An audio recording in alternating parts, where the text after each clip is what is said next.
Well, it was amazing and often an emotional day for dozens of Kentucky veterans. Nearly 70 veterans went on an honor flight.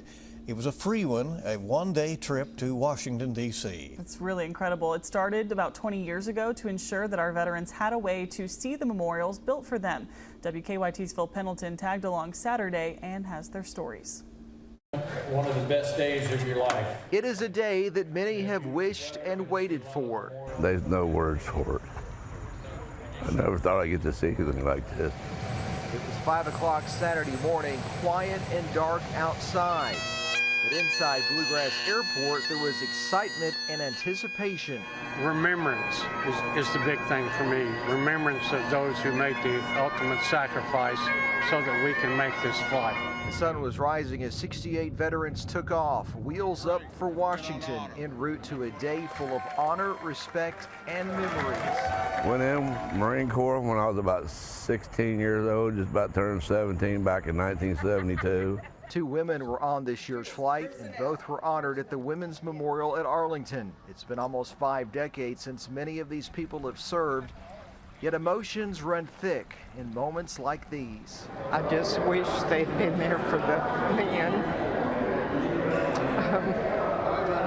It was rough for them to have lost so much. I'm sorry. It was also emotional for Chuck Wellman, who wanted to find the name of friend Robert Mann, who died just weeks into his deployment in 1969.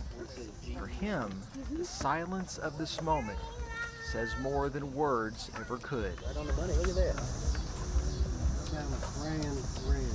When the honor flight first came to Kentucky about 14 years ago, it was primarily and almost exclusively for World War II veterans. But now there are no World War II veterans on this year's flight. Most of the veterans on this trip served in Vietnam. Look at all them names. Line 32. Just don't think about it until you see them, do you?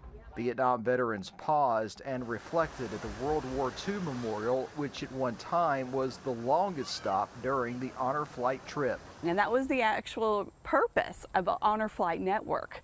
That was created back in 2005. A group of guys just said, hey, let's take some of these World War II veterans who haven't seen their memorial to D.C. It shows right there that they answered that call. They went in no matter what age it was. Jesse Nolan is from Frankfort. He played high school football, then joined up to serve and fight the foreign enemy when he was 23. They don't care about human rights like we do. And they just tried to overrun the line. And one night they did. We lost 60 men in that one night. Just one story of many of the men and women who served, now are honored numerous times, and especially on the return trip home to Lexington. Even though I was not alive at the time, I could never thank you enough for your service, Pop. Words in a letter from a grandson, bookmarked with thunderous applause at the end of the day. A wonderful day, and it breaks my heart that I can't say thank you to everybody. In Lexington, Phil Pendleton, WKYT. The incredible sacrifice and gratitude. And this honor flight was sponsored by Kentucky's Touchstone Energy Cooperatives.